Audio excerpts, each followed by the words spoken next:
Today on Coast to Coast Sports, Team USA robbed in the ski jump, chokes in speed skating, and trailing big in women's figure skating, plus Germany. Their bobsled dominance continues. We're talking all that and more right here today on Coast to Coast Sports. But first, I got to talk about this. The United States was completely robbed in the ski jump event. Mac Forehand from Connecticut put together one of the best jumps you'll ever see. He put together a 2160 double cork, something that's never been done before in competition. He flew over 120 feet in the air. He comes away with a silver medal. There's a lot of skepticism about this, about the judge panel. People are saying the judges might have been biased. They gave it to the Norwegian, who also did an incredible trick. I'm not trying to take anything away from the medalist who is from Norway, because he was very, very good. He was very, very good. But I thought Mac Forehand deserved it. I thought Mac Forehand jumped incredibly.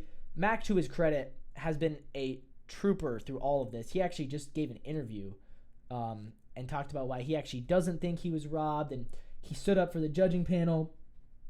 He said he wishes he could do tricks like the Norwegian guy. It was the greatest jump of his life. He couldn't even believe it. If you watch him, he comes off, he does the jump, 2160 double cork. He lands it, and he said, and you can tell on his face, he didn't even think he was going to land it. It's literally never been done by anyone in the world, according to Yahoo News. I guess he's actually from Vermont, not from Connecticut. It's good for him. Vermont, how about that? But it's Tormod Frostad out of Norway who gets the win with just a little bit of a higher score. Mac Forehand, he had a 98.25 on his final run. Frostad got a 98.5.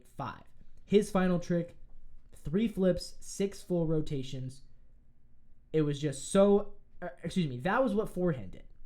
Forehand went for 3 flips, 6 rotations. So it was actually a triple cork, a nose butter takeoff. But Frostad, he did it just as good. And so Forehand says, quote, "I've seen it so many times that I got robbed. Somebody I beat got robbed. But we know so much about our sport. We know what scores well, what should do well. The guys that are here tonight know what the podium is going to be at all times. People on the outside perspective might not understand that, but that's just how it's going to be.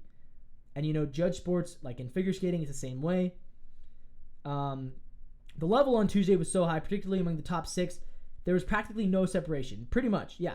There was no separation. Connor Ralph, the other American, and Troy Podmalask, they finished 4th and 5th, so America gets the silver, but not the bronze.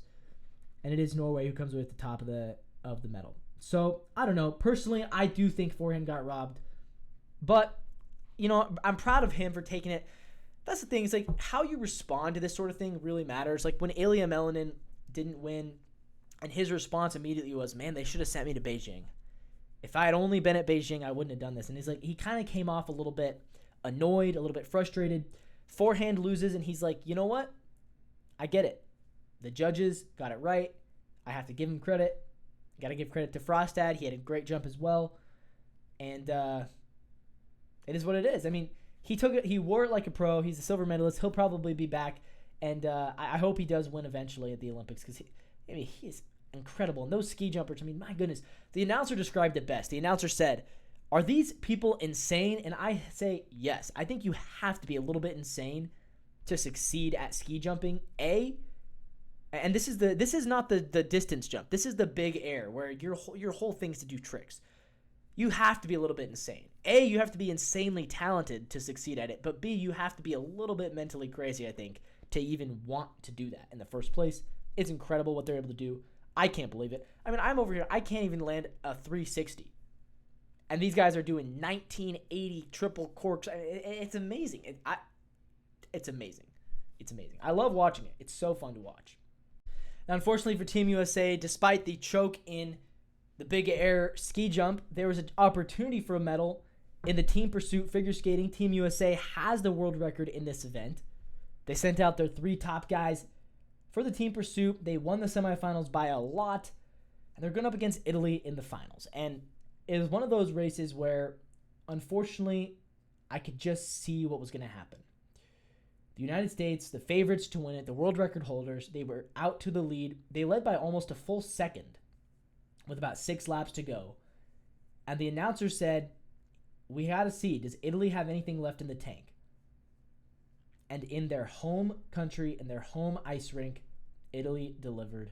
They soared. They cruised. In the last 6 laps, Italy not only made up 0.7 seconds, they ended up winning by 4.5 seconds. So Italy, in the final 6 laps, was 5.5 seconds faster than Team USA.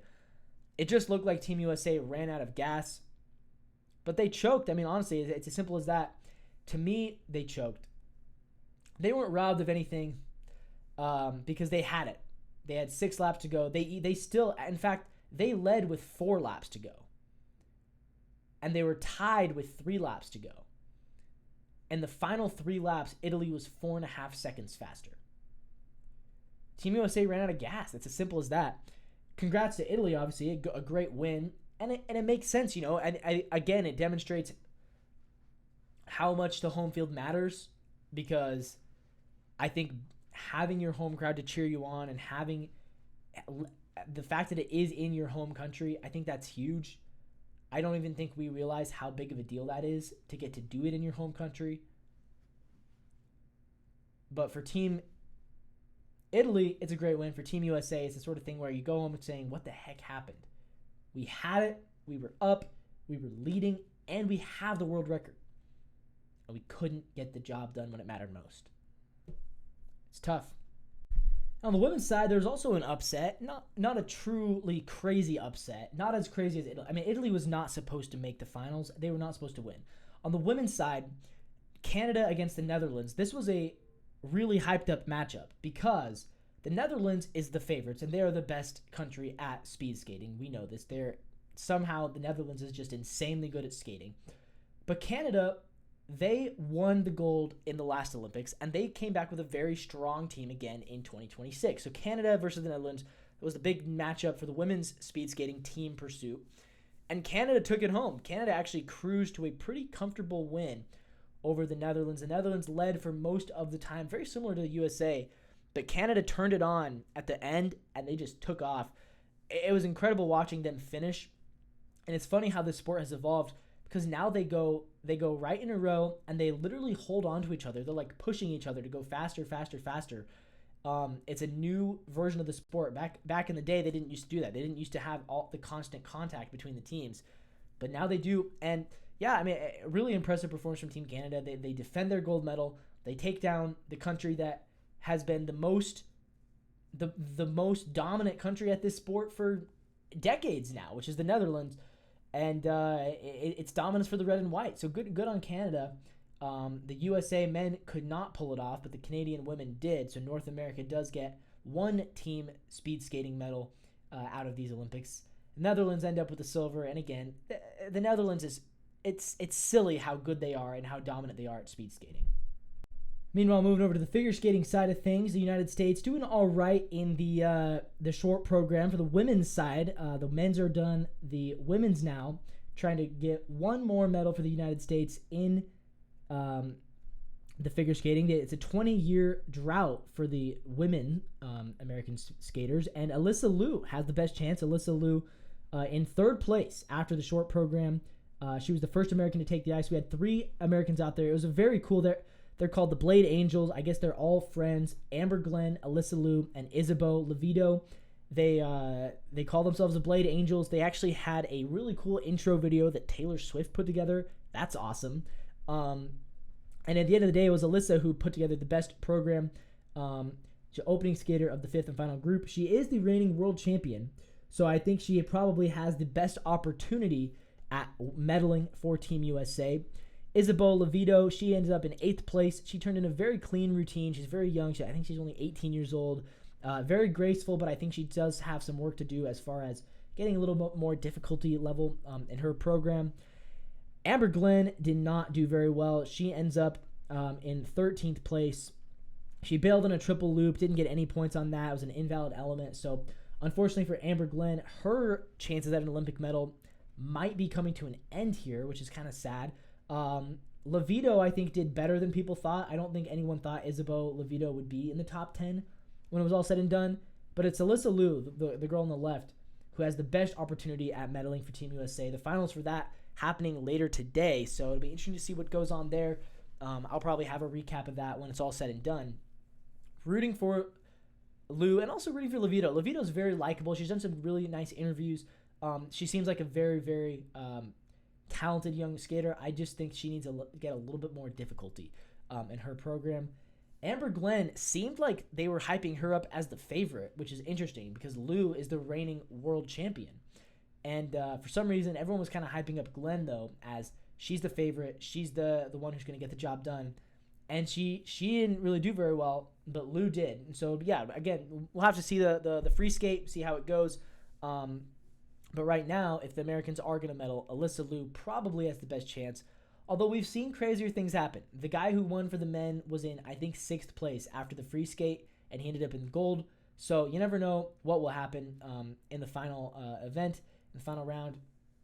Yeah, you really can't predict it with skating. If the top 7 people fall and Isabeau Levito turns in a flawless performance, maybe it'll be her.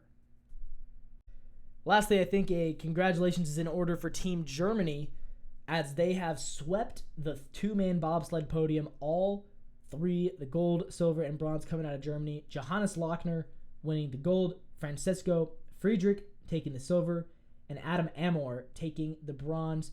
Those are the 3 pilots, and obviously they have their co-pilot in there as well. It's incredible how Germany has dominated the bobsleigh for so long. It feels like just a German sport at this point. Shout out to Romania, who almost took home their first medal in bobsled of all time, and also Team USA, who came in 4th place. And a lot of people thought Team USA might have an outside chance at grabbing a medal, maybe grabbing a bronze medal. Did not happen for Team USA in this one. Team Germany, man, just a stunning display of national dominance. If Norway is the best at cross country, Switzerland maybe the best at downhill skiing, USA the best at freestyle, Germany is far and away the best at the bobsleigh, and their level of dominance is incredible. I mean, they probably rival the Netherlands' dominance in speed skating. That's how good they are. And they're just racking up the medals in the bobsleigh track. I'm sure they'll get more by the time the Olympics are all said and done, more in bobsleigh. But yeah, congrats to the Germans, man. It's not often you see the same country go 1, 2, 3 in any event. The fact that I think the only other country that's done it in these Olympics is Norway, which was in one of those cross-country skiing races, and they went 1, 2, and 3. And now we're seeing Germany go 1, 2, and 3 in the bobsleigh. So congrats to the Germans. And that's going to wrap this show up for today. Another Olympic recap. We'll see you again tomorrow for we have 5 more Olympic recaps left to do. So we're going through them. Tomorrow we got a lot of more good stuff. We got some more cross-country stuff. We'll have to see if the Norwegian Johannes Kraber, can he get that 10th medal and be the only Winter Olympian to get to that 10th medal. It might happen today, so we'll see what happens there. But yeah, we'll have another recap out, and then we'll have a few more. And then after that, we can finally move on from these Winter Olympics. I'm loving them, though. I'm loving these Olympic Games, honestly. I kind of wish they never end, because it's just so fun having this to watch all day long, getting to watch sports like this. But either way, we'll see you guys in the next one. This has been another episode of Coast to Coast Sports.